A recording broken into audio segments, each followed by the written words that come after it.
Hi, I'm Jesse Cash. I play guitar in ERRA and sing. And I'm Graham, also known as PhaseOne. I produce EDM and metal. We're going to talk about the song we made together. It's called World Unknown.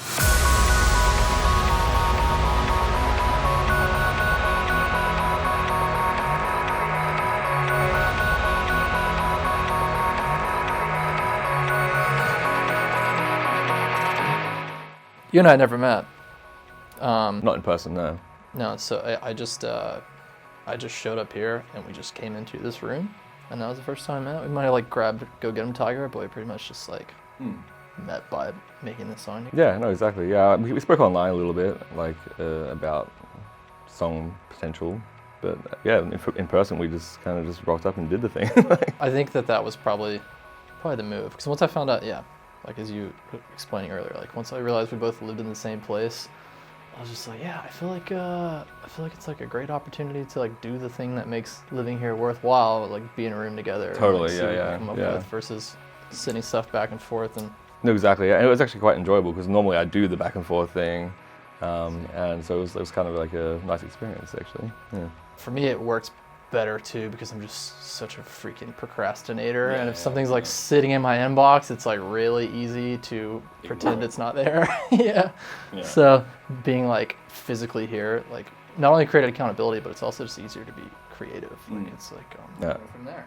Yeah. So we came over and we just started messing around one day, and then Jesse came up with like a few really cool like guitar riffs, which we kind of pieced together to make like, I don't know, like a structured, section basically. And then, yeah. I don't think that song would have came together the way it did, or as easily as it did, if like we didn't do it. It would have been a completely different song. Like, well, yeah, completely different.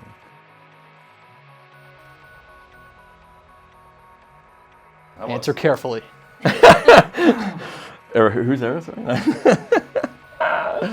Yes, I was definitely a fan of ERRA before we did the song. Hence why I wanted to work with them. Yeah. As far as me, PhaseOne, my main knowledge of PhaseOne was the metal collabs, obviously, because that's where we come in. And that's what we're here for. But the Northland one, I feel like that's the main one that everyone probably like the first one they hear, but it's really sick.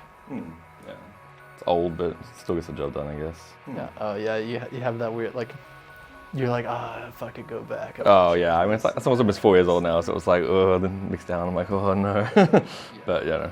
I'm the same way. We're all the same way. We think our old stuff sucks. There's just too much clarity to be like, I know everything that I needed. Yeah, exactly. And then at the same time, it's like, do you?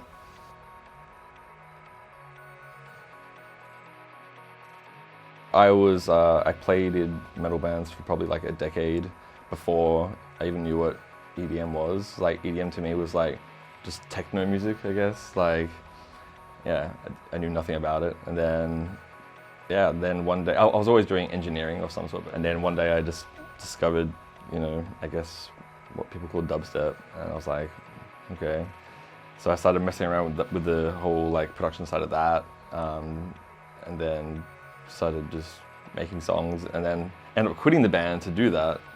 I started missing the band, but like I was always like the songwriter in the band, so I was like, well, why don't I just try and like do a bit of both and like genre blend, best of both worlds, and like keep myself happy. It was more for my own like sanity, really. Started getting more serious about doing the whole crossover thing. Then started like working with like people I knew, like the Northland guys and stuff. And then once that happened, like more and more bands became more open to the idea about it, because it's not like something that people hasn't done like before, I guess, properly. I don't know.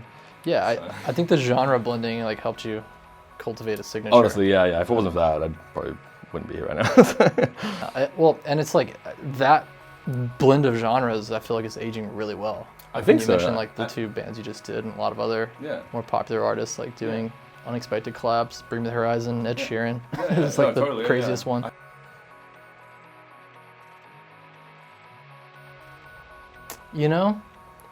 Like I am into a lot of electronic music, so I guess that qualifies EDM. But I'm not like invested so deeply in the culture to where I know all the terminology. I would just hear a song and be like, I like that, I don't like that. You know, like it just like depends. I like what you do for sure. I actually had a question when you were talking, a curiosity. You came prepared for this. No, no, just as you were talking about genres. Yeah.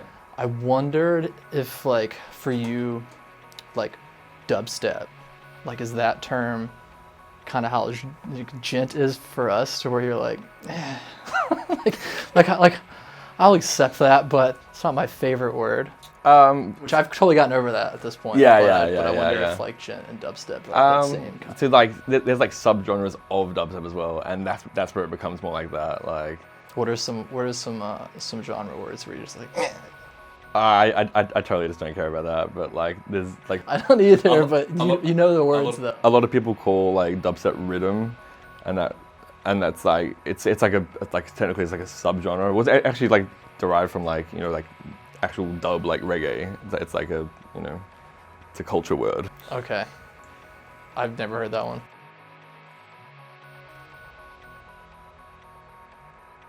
Being in the same room is like the biggest difference maker, I think, for this. And I mean, yeah, obviously there's many ways to collaborate these days.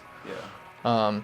So yeah, I mean, maybe it's like an old school way to do it. I don't really think that's true, but yeah, you know, being in a room together, you can't help but like get each other's sort of signature stamp on it. Just from the notion of simply talking, like even if like one suggestion could totally shape the whole song. Totally. Yeah. Because even what the song turned out to be, like, I don't think it's how we imagined it, honestly. I think we will kind of probably think of like a potentially more like heavier approach, but like heavy, yeah. That's but like I love the melodic, how it's turned out, like quite melodic, like yeah. Like that root note movement. Like I know that came from, like I was just like trying to play guitar and I was like, does anything like sound cool? Is it like clicking for you? And then, because when you're the one holding the guitar, like I don't know, like I might play something and miss it, and then you're like, what was that? Yeah. Like some like little clean guitar thing, and then you're like that, and then you just immediately start like building like sounds like off of that, and that became like the framework for the song. Yeah. It was great because like normally I'm like when I'm like recording like the crossover collabs, it's like I'm the one playing the guitar and stuff like that. So it was kind of like nice to like let you like take over the reins on that and like guide the skeleton of the song. Like it was really a fun process for me, honestly. I just got to like sit there and engineer like. Yeah, I mean, you did so much. Like what I played from the very beginning like became something entirely different once you started. Like, I mean, I don't even know how you do half of what you're doing. Yeah. Like taking a guitar track and like creating digital sounds out of it. I mean, I'm just like a dummy or like old school, and I'm just like plugging into an amp kind of dude. But like, you know, like to make this more signature, I think like having the more like electronic element of it and create more of like a drop, you know, aspect out of it. That was the most fun because there's so many layers involved, and we still kept the original guitar that we had as well, and it's just like, yeah, just had to EQ it in a certain way. It's all there, and it's like that part was like, yeah, that came together pretty quickly too. It was just like I was like, well, I guess just hit spacebar and I'll start humming and tell me if something sounds cool.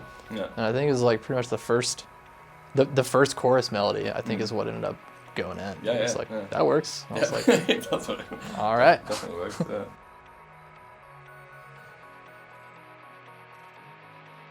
Yeah. I wrote the parts that I sang, and then JT, the guy who screams in ERRA, he sings too. The vocalist of ERRA.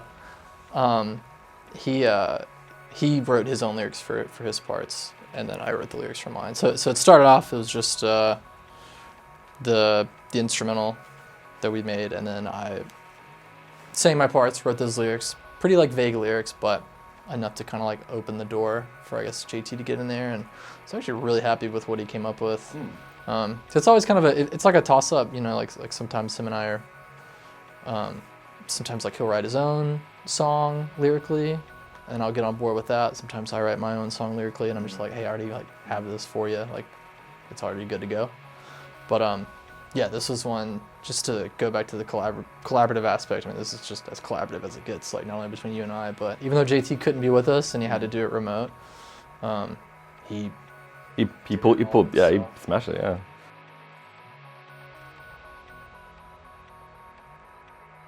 On a dirt bike jumping the Grand Canyon. Yeah, what's the vibe? It's electronic music, so probably at night, driving fast, pretending to be Vin Diesel in the Fast and Furious or something. Yep.